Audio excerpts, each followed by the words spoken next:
Guys, तो आज हम फिर से आप सभी के लिए लेकर आ चुके हैं क्लास 12th यानी कक्षा 12 के भौतिक विज्ञान के थर्ड चैप्टर वैद्युत धारा का लेक्चर नंबर 5 लेकर। गाइस, आज के इस लेक्चर में हम आपके साथ एक बहुत ही महत्वपूर्ण डेरिवेशन डिस्कस करूंगा। गाइस, यह डेरिवेशन आप सभी के बोर्ड एग्जाम को लेकर इंपॉर्टेंट है और आप सभी लोगों को इस डेरिवेशन को तुरंत तैयार कर लेना चाहिए। गाइस, मैं कल भी एक इंपॉर्टेंट डेरिवेशन को डिस्कस किया था और मैं आज भी एक इंपॉर्टेंट डेरिवेशन को डिस्कस कर रहा हूं। गाइस, मैं कल एक छोटा सा लेक्चर बनाया था जिसमें मैं आपको एक जो डेरिवेशन डिस्कस किया था ना, कल वाला और आज वाला, मैं पिछले 5 साल के पेपर को एनालिसिस किया। उसमें मैंने एक ट्रेंड देखा, दोनों के दोनों डेरिवेशन में से कोई ना कोई एक डेरिवेशन आपके एग्जाम में हर साल पूछा गया है। देखिए होता क्या है, इन दोनों डेरिवेशन में से इस चैप्टर से केवल एक डेरिवेशन आपके एक पेपर में पूछा जाएगा, या तो कल वाला या फिर आज वाला। यानी इतना ज़्यादा इंपॉर्टेंट है। अगर ये नहीं पूछा जाएगा तो वह पक्का पूछा जाएगा, अगर वह नहीं पूछा जाएगा तो यह पक्का पूछा जाएगा। ठीक है, इसलिए आप सभी लोगों को रिस्क नहीं लेना है, 1% रिस्क नहीं लेना है। कल वाले डेरिवेशन को भी कंटेस्ट कर लीजिए और मुझे उम्मीद है आप सभी लोग कल के डेरिवेशन को पूरी तरीके से तैयार कर लिए होंगे, पूरा तरीके से आप लोगों को याद हो गया होगा, बिल्कुल एक एक स्टेप याद हो गया होगा। जरा उन सभी स्टूडेंट जरा कमेंट करके मुझे बताएं जिन्होंने कल के डेरिवेशन को अटेंड किया था और डेरिवेशन को 2 से 3 बार लिखकर प्रैक्टिस किया था और पूरी तरीके से याद कर चुके हैं। मैं जानना चाहता हूं, मुझे जानकर बहुत ही खुशी होगा कि आप लोग मेहनत कर रहे हो। साथ में आज के डेरिवेशन को भी आपको घोर कर पी जाना है, क्योंकि यह डेरिवेशन आप सभी के लिए इंपॉर्टेंट है। ठीक है, तो चलिए आज का यह क्लास स्टार्ट करते हैं। स्टार्ट करने से पहले एक जरा क्वेश्चन आप सभी लोग बताना कल के डेरिवेशन पर आधारित कि अनुगमन वेग तथा धारा के मध्य संबंध क्या होता है। जरा सभी लोग कमेंट बॉक्स में कमेंट करके बताना कि अनुगमन वेग तथा धारा के मध्य संबंध क्या होता है।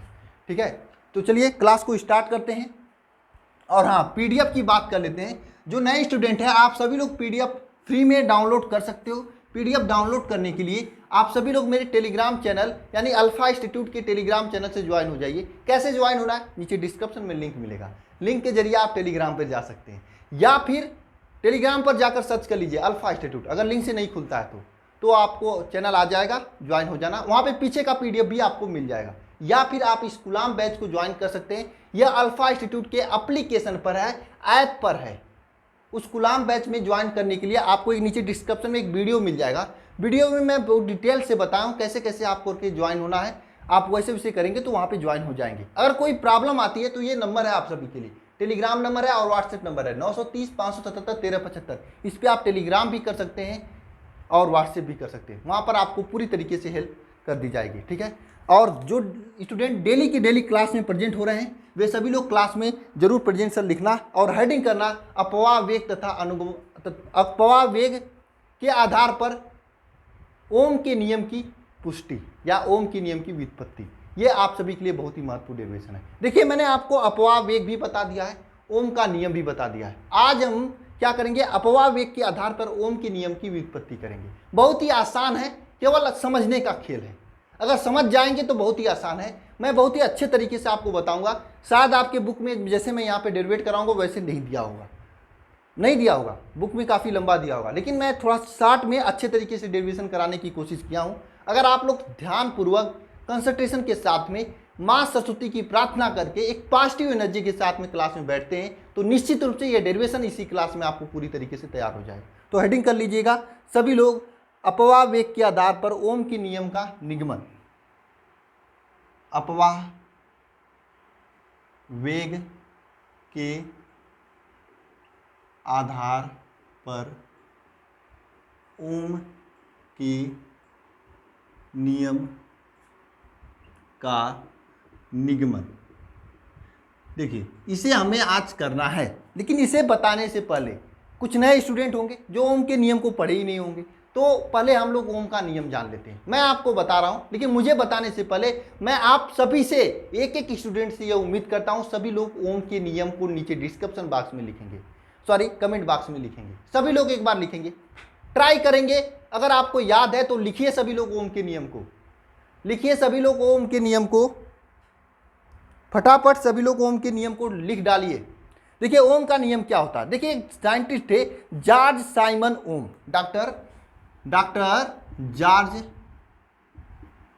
साइमन ओम, डॉक्टर जॉर्ज साइमन ओम, ये एक साइंटिस्ट थे। इन्होंने 1828 में, कब 1828 में एक नियम बताया। क्या नियम बताया? किसी भी चालक के अगर भौतिक अवस्थाएं न बदली जाए, भौतिक अवस्था मतलब चालक को नहीं गर्म किया जाए नहीं ठंडा किया जाए, ये कोई इसकी भौतिक अवस्था न बदली जाए, तो उस चालक में बहने वाली, उस चालक के दोनों सिरों के मध्य जो विभवांतर होगा उसमें बहने वाली धारा के अनुक्रमानुपाती होगा। फिर से ध्यानपूर्वक सुनिएगा, इन्होंने क्या बताया, अगर चालक की मैं फिर से बता रहा हूं, मुझे मालूम है कि मैं एक बार बता चुका हूं लेकिन आप लोग भूल गए होंगे, क्योंकि कुछ लोग निकम्मे लोग होते हैं, वे लोग रिपीट नहीं करते हैं और ऐसे ही लोगों का परसेंटेज कम आता है, मेहनत नहीं करते हैं, इसलिए मैं दोबारा करा रहा हूं, जिन्हें आता है उनका रिपीट हो जाएगा। ठीक है, ओम का नियम क्या है? डॉक्टर जॉर्ज साइमन ओम 1828 में उन्होंने बताया, यदि किसी चालक की भौतिक अवस्था न बदली जाए तो चालक के सिरों के मध्य विभवांतर, चालक के सिरों के मध्य विभवांतर चालक में बहने वाली धारा के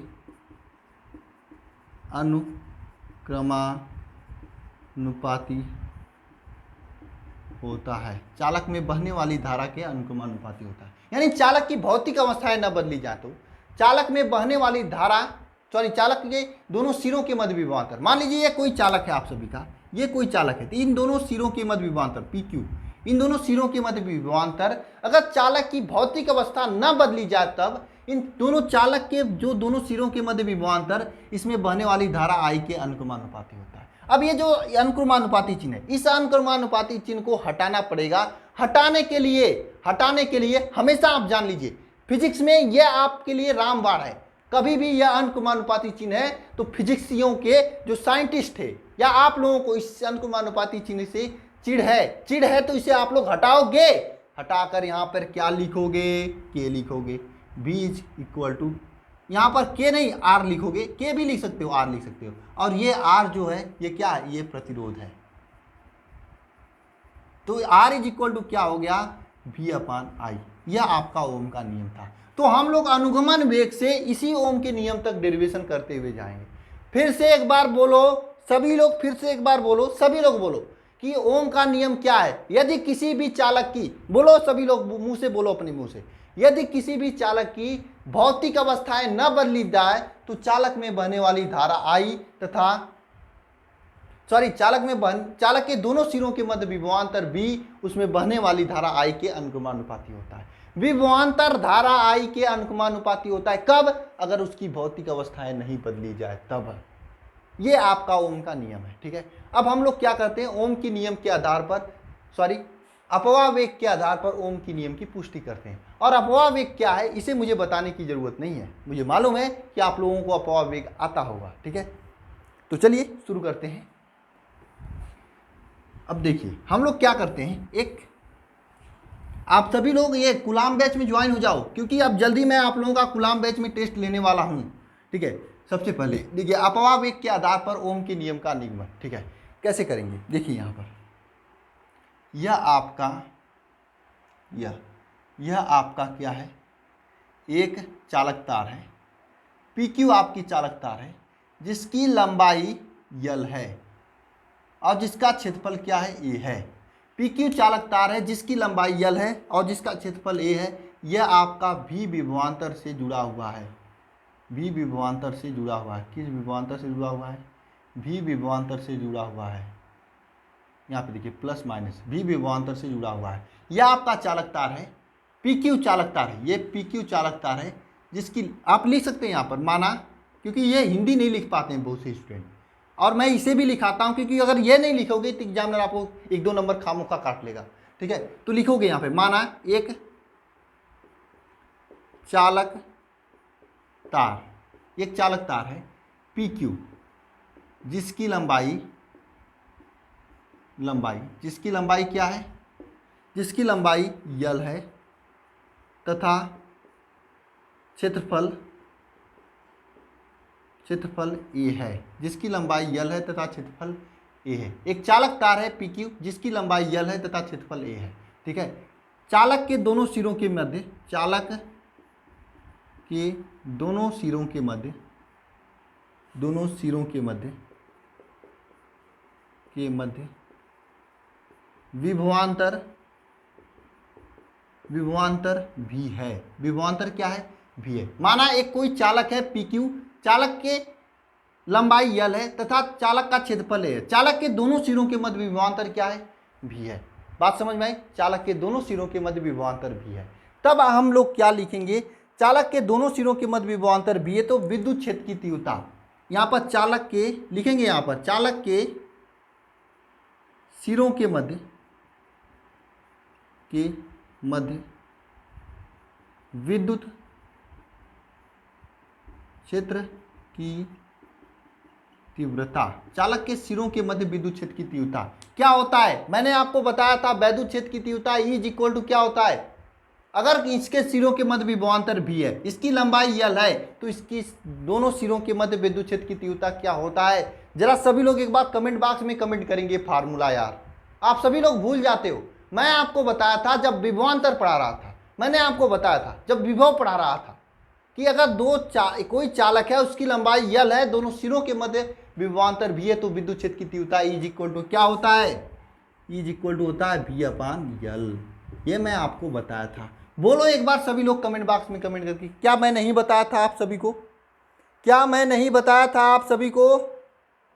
बताया था, लेकिन हमने तो भूल गए। सर आपने बताया था, मैं पढ़ा भी था, भूल गए। तो भूल गए तो याद कर लो। V इज इक्वल टू क्या होता है? V अपान यल। ठीक है, और आप लोग जानते हो, देखिए ये जो चालक में जो इलेक्ट्रॉन है, यहाँ पर चालक में इलेक्ट्रॉन है, इस चालक के इलेक्ट्रॉन के द्वारा इस चालक पर आरोपित बल क्या होगा? चालक के इलेक्ट्रॉन के द्वारा, चालक के इलेक्ट्रॉन के द्वारा चालक पर आरोपित बल, आरोपित बल F इज इक्वल टू क्या होगा? E यानी कि इलेक्ट्रॉन का चार्ज और इंटू E, इलेक्ट्रॉन का चार्ज इंटू विद्युत क्षेत्र E, इलेक्ट्रॉन का चार्ज इंटू विद्युत क्षेत्र E। ठीक है, अब बात समझना। देखिए मैंने आपको क्या बताया था, अगर यहाँ पे विभवांतर लगाते हैं तो ये चालक के इलेक्ट्रॉन क्या होंगे? मुक्त इलेक्ट्रॉन यहाँ पर इस साइड में गति करेंगे, यहाँ से इस साइड में प्लस चार्ज की ओर गति करेंगे, प्लस चार्ज की ओर गति करेंगे ना, गति करेंगे कि नहीं? चालक के मुक्त इलेक्ट्रॉन जब गति करेंगे तो यहाँ पर कहीं ना कहीं बल लगाएंगे, जो बल लगाएंगे यह होता है F is equal to E और कैपिटल E, जो कि विद्युत क्षेत्र की तीव्रता है। जरा यहाँ पे देखिए सभी लोग, दिखाई दे रहा है कि नहीं आप लोगों को? जरा मैं देख लूँ, दिखाई दे रहा है कि नहीं? बिल्कुल दिखाई दे रहा है आप लोगों को। जरा यहाँ पे देखिए सभी लोग, जरा यहाँ पे देखिए, E इज इक्वल टू क्या है? V अपान यल। यहाँ पर E इज इक्वल टू क्या है? E और कैपिटल E।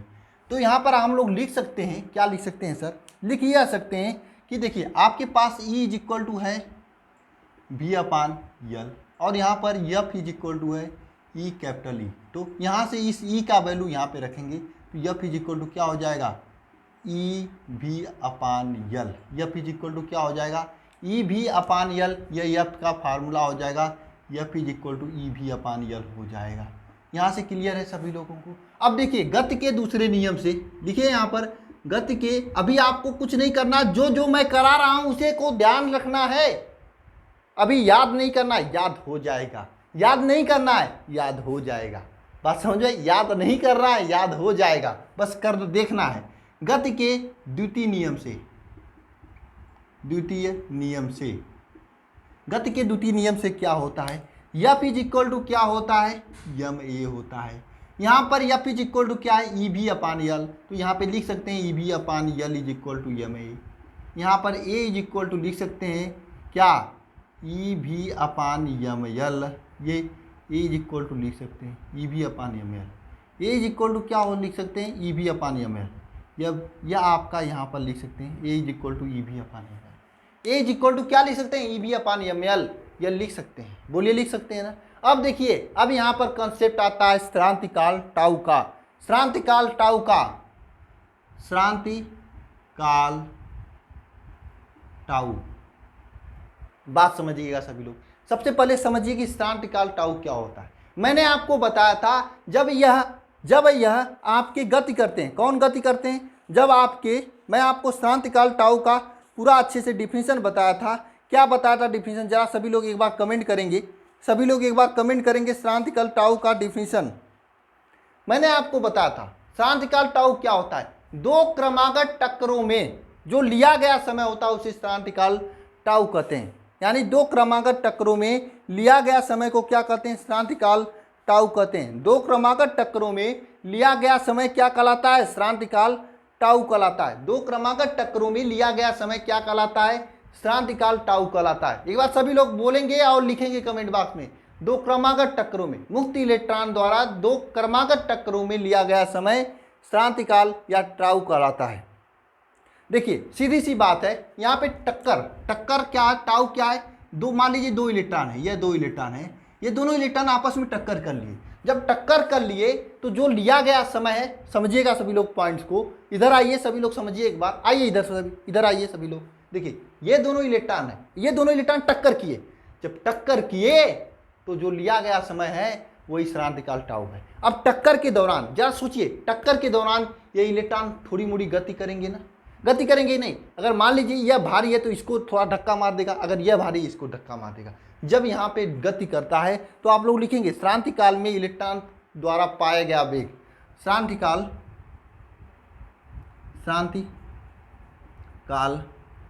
में इलेक्ट्रॉन द्वारा पाया गया वेग, शांतिकाल में इलेक्ट्रॉन के द्वारा पाया गया वेग, शांतिकाल में इलेक्ट्रॉन के द्वारा पाया गया वेग क्या होगा, वेग भी इज इक्वल टू होगा, वेग भी इज इक्वल टू क्या होगा, शांतिकाल में इलेक्ट्रॉन के द्वारा पाया गया वेग क्या होगा, गति के प्रथम समीकरण से भी is equal to U plus A T. अब देखिए यहाँ पर टी क्या है, शांतिकाल टाउ है, टी क्या है, यह शांतिकाल टाउ है, तो इसे लिखेंगे B is equal to U plus A tau. अब देखना यहाँ पे बात करते हैं यू की, यू क्या है, यू आपका क्या है, प्रारंभिक वेग है, प्रारंभिक वेग है, प्रारंभिक वेग है आपका यू, यू क्या है, प्रारंभिक वेग है।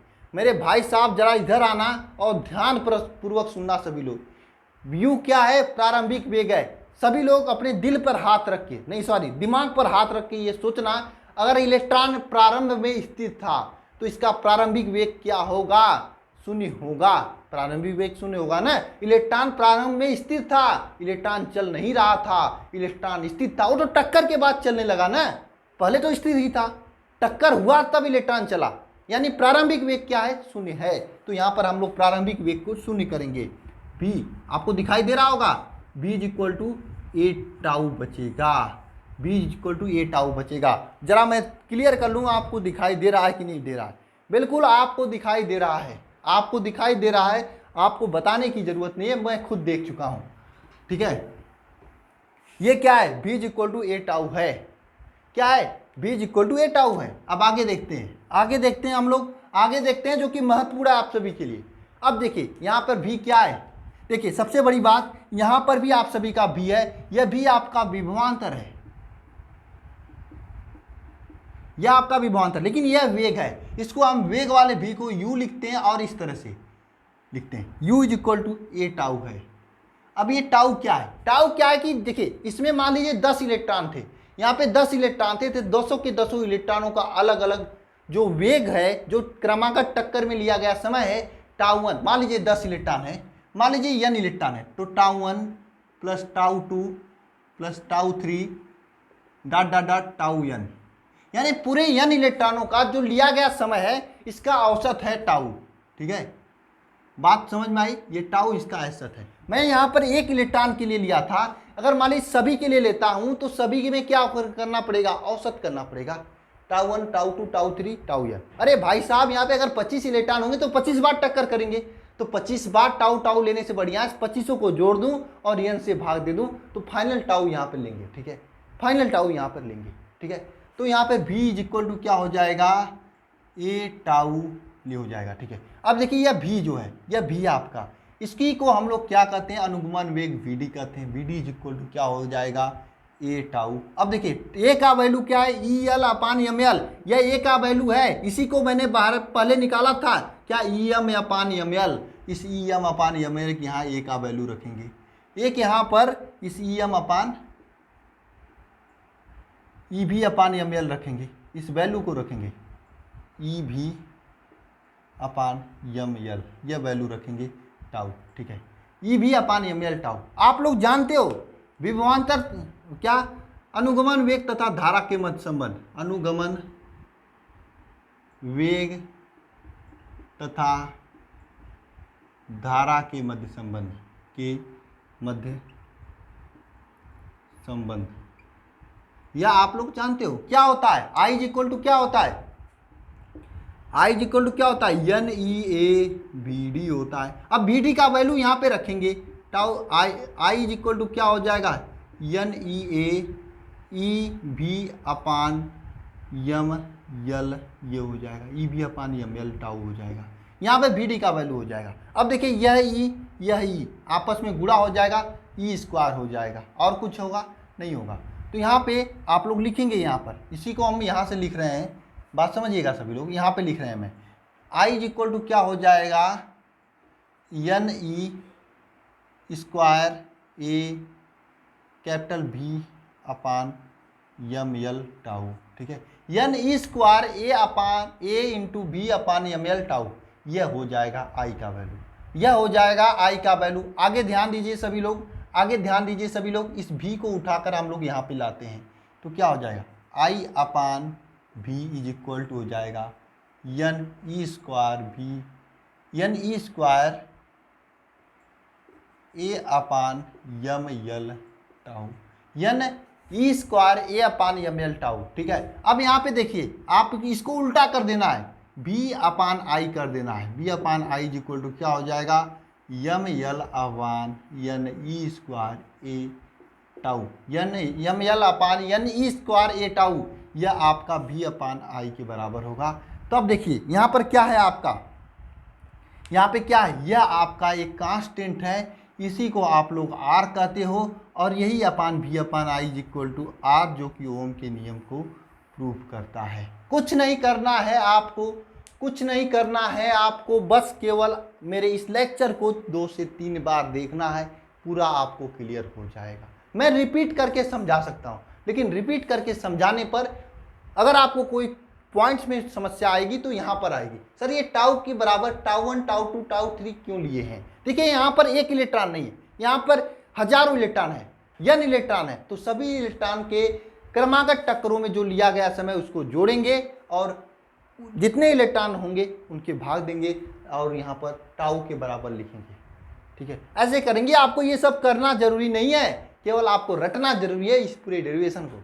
एग्जामिनर नहीं करेगा कि ये नहीं करेगा कि आपको 2 इलेक्ट्रॉन 4 इलेक्ट्रॉन देकर कहेगा इसका निकाल दो भाई, इसका निकालो फटाफट निकालो इसको, ऐसा कभी नहीं करेगा एग्जामिनर।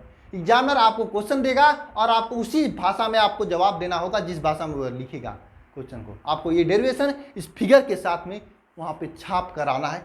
छापने से पहले सभी लोग इस डेरिवेशन को अपनी खोपड़ी में छाप दीजिए, खोपड़ी में रट डालिए, इसे थोड़ा सा नमक मिर्चा लगाकर चाट डालिए, पूरे से रट डालिए। बहुत ही इंपॉर्टेंट डेरिवेशन है, वाकई में बहुत इंपॉर्टेंट डेरिवेशन है, ठीक है। तो एक बार मैं रिपीट कर रहा हूँ, देखिए मैंने क्या किया, ये पी क्यू एक चालक तार लिया जिसकी लंबाई यल है और इसके मध्य सिरों के मध्य विभवांतर भी है, जो कि मैं यहाँ पे लिखा हुआ हूँ। चालक के सिरों के मध्य वैद्युत क्षेत्र की तीव्रता is equal to be upon L हो गया। चालक के इलेक्ट्रॉन के द्वारा, जो इलेक्ट्रॉन है इसके द्वारा आरोपित बल F is equal to small E into E. यहाँ पे मैंने इस भी अपान यल और यहाँ पर देखिए ई का वैल्यू भी अपान यल यहाँ पे रखेंगे तो एफ इज इक्वल टू ई भी अपान यल हो जाएगा। गति के द्वितीय नियम से एफ इज इक्वल टू यम ए हो जाएगा। गति के द्वितीय नियम से एफ इज इक्वल टू यम ए होता है और एफ का वैल्यू ई भी अपान यल यहाँ पे लिखेंगे। यहाँ पर ए जो है इस ए का वैल्यू निकालेंगे, ए इज इक्वल टू क्या हो जाएगा, ई भी अपान यम एल इस विभवांतर के बराबर होगा। देखिए यहाँ पर शांतिकाल टाउ है, अगर शांतिकाल टाउ है तो देखिए शांतिकाल में इलेक्ट्रॉन द्वारा पाया गया वेग, जो शांतिकाल में टक्कर के पश्चात जो इलेक्ट्रॉन का वेग मिलता है उसको लिखते हैं B is equal to U plus A T. इतिहास गवाह है स्टार्टिंग में यह इलेक्ट्रॉन क्या था, स्थिर था, इसलिए प्रारंभिक वेग इसका 0 लेंगे और यहाँ पर v is equal to A tau हो जाएगा। और ये जो टाउ का वैल्यू होता है tau 1 plus tau 2 plus tau 3 के योग के जितने भी वहाँ पे इलेक्ट्रॉन है सभी के श्रांति काल का योग करते हैं, उसके नीचे n से भाग देते हैं, तो ये टाउ का वैल्यू आता है। तो यहाँ पे v is equal to A tau अपान हो जाएगा, vd is equal to A tau हो जाएगा। यहाँ पे देखिए a का वैल्यू क्या है, a का वैल्यू यहाँ पे मैंने निकाला था eb अपान ml, यहाँ पर a का वैल्यू रखा। अब यह है आपका vd का वैल्यू इस संबंध में i इज इक्वल टू यानी ये vt में रखा और इसको सॉल्व किया, i अपान v लिखा, v चूंकि r is equal to v upon i होता है इसलिए इसे पलट दिया, तो यहाँ पे r का ये वैल्यू निकल गया क्या, ml upon n E square A tau.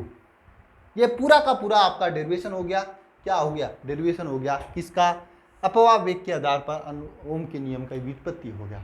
बोलिए सभी लोग एक बार, समझ में आया कि नहीं आया, बोलिए सभी लोग, आया होगा क्योंकि मैंने अपना ईमानदारी पूर्वक 100% एफर्ट दिया आपको समझाने में, पूरा सीना चीर कर रख दिया जो भी था। अगर अभी तक नहीं आया है तो एक बार और लेक्चर को देखिए और मेहनत कीजिए, याद कीजिए, ठीक है, आ जाएगा। मिलते हैं नेक्स्ट लेक्चर में, धन्यवाद।